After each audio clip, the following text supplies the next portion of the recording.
네, 여러분 안녕하세요. 미국 주식 흥하자 미주 흥입니다. 드디어 한 주가 끝났습니다. 이제 오늘 새벽에 이제 금요일 장이 마감을 하면서 한 주가 끝났는데요. 이번 한 주간 어떤 섹터가 크게 올랐고 어떤 종목이 눈부신 실적이 아니죠. 주가 상승을 보였는지 알아보는 시간 가져보려고 하고요. 한 주를 정리하는 시간이다 보니까 가볍게 들어주시면 좋을 것 같습니다. 이번 한 주 동안 빅테크 종목들 중에서는 아무래도 가장 눈에 띄는 종목은 구글이었던 것 같습니다. 무려 9.85% 이번 주에 빠지면서 안 좋은 흐름을 보여주었는데요. 다들 아시겠지만 챗 GPT로 인해서 마이크로소프트가 이제 도입을 시작을 하면서 이 검색 엔진에 대한 시장이 독점 같은 구글의 이 크롬이라던가 이러한 구글의 인터넷 검색 시장에 대한 도전이 직면에 있는 상황입니다. 그 와중에 구글도 이제 챗 GPT와 같은 AI 기반의 검색 서비스인 바드를 내놓았지만 오히려 이거를 설명하고 시연하는 자리에서 바드가 오류를 범하면서 그게 또 주가에는 부정적인 흐름을 반영을 한 게 아닌가라고 생각이 들고요. 그 외에 메타도 아무래도 반등이 꽤나 있었던 종목이다 보니까 6.64% 빠지는 흐름 보여주었습니다.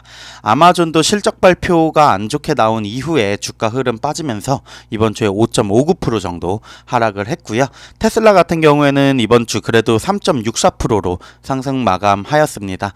어제 장이 아니라 그저께 장까지만 해도 200달러를 넘기고 210달러 이상으로 가고 있었는데 어제 장에서 5%가량 이상 빠지면서 이런 3.64%로 조금은 걱정이 되는 약간 단계 조정이 있을 수도 있겠다라고 생각이 드는 모습을 보여준 한 주였던 것 같습니다. 그 밖에 마이크로소프트라던가 애플 모두 약간 뭐 크게 움직임은 없었고요. 마이크로소프트 1.84% 그리고 애플 마이너스 2.26%한 주간 퍼포먼스로 보여주었습니다. 엔비디아가 사실 엄청나게 좋은 흐름을 보여주었는데 엔비디아와 테슬라가 이번 주 초를 시장을 이끌었다고 볼 수도 있을 것 같은데 결국에는 금요일 장에서 좀 하락폭이 커지면서 결과적으로는 이번 주 0.78% 상승 마감하는 정도에 그쳤습니다.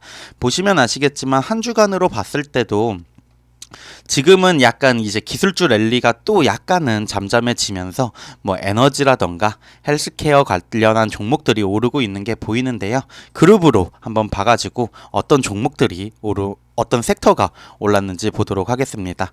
한 주간의 이제 퍼포먼스로 보는 에너지 섹터가 가장 크게 올랐다고 볼 수 있고요. 아무래도 어제 원데이에 퍼포먼스가 좋았기 때문에 한 주간을 정리할 때도 에너지 섹터가 좋았고요. 그 다음에 헬스케어나 파이낸셜 유틸리티 부분이 조금은 선방을 한 것 같습니다. 역시나 커뮤니케이션 서비스 그리고 컨서머 사이클 뭐 저희가 투자를 많이 하고 있는 쪽이죠. 그리고 테크놀로지 이런 쪽은 조금은 하락하는 모습을 보여주었습니다.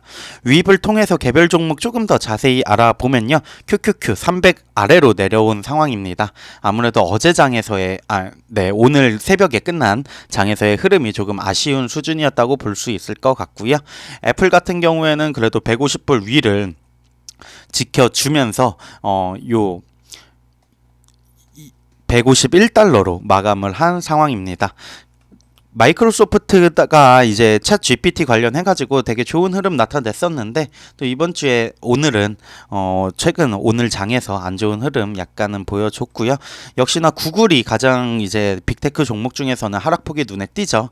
현재 94불대 위치에 있는데 과연 이 구간에서 어제는 그래도 오히려 하락폭이 덜한 모습을 보기도 해가지고 워낙 많이 떨어졌기 때문에 이 정도에서 어느 정도 지켜주는 모습 보여줄 수 있지 않을까라고 생각이 또 듭니다.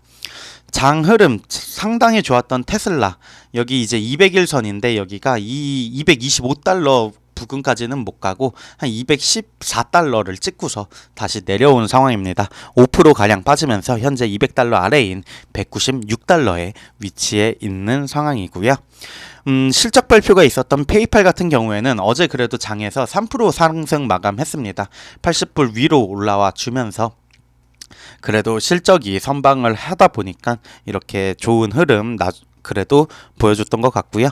앱스 관련해서는 앱스 실적이 너무 안 좋았죠. 그 날만 하더라도 20% 이상, 한 30% 가까이 빠진 걸로 알고 있는데 지금 12.33불에 거래가 되고 있는 상황입니다. 진짜 갭은 언젠가 메워진다라는 말이 이 앱스를 보면서 제가 또 하나를 배운 것 같아요. 요 갭이 그냥 메꿔지고 있는 느낌이 아닐까 생각이 듭니다.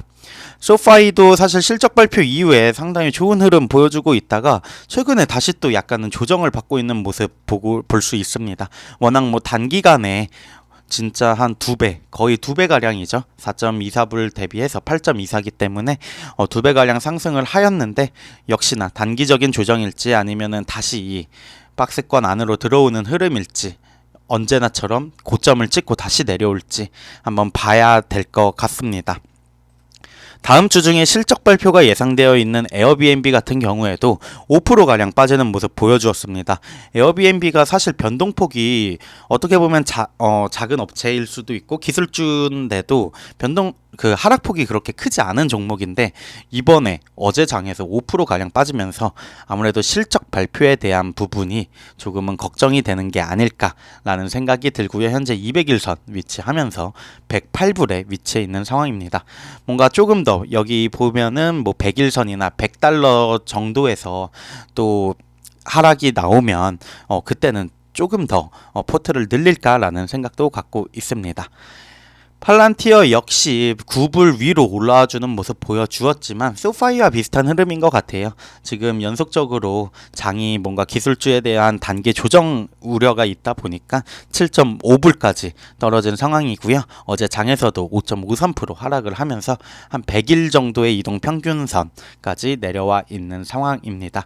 과연 주가가 또 어떻게 다음 주에 반응을 할지 알아봐야 될 것 같습니다. 모두들 단기 조정이 있을 수 있다라는 점, 그리고 다음 주 CPI 물가지수라던가 이런 중요 지표들이 또 발표되는 게 있기 때문에 장의 변동성이 클 수 있습니다. 모두들 성공 투자하시길 바라면서 지금까지 미국 주식 흥하자 미주 흥이었습니다. 감사합니다.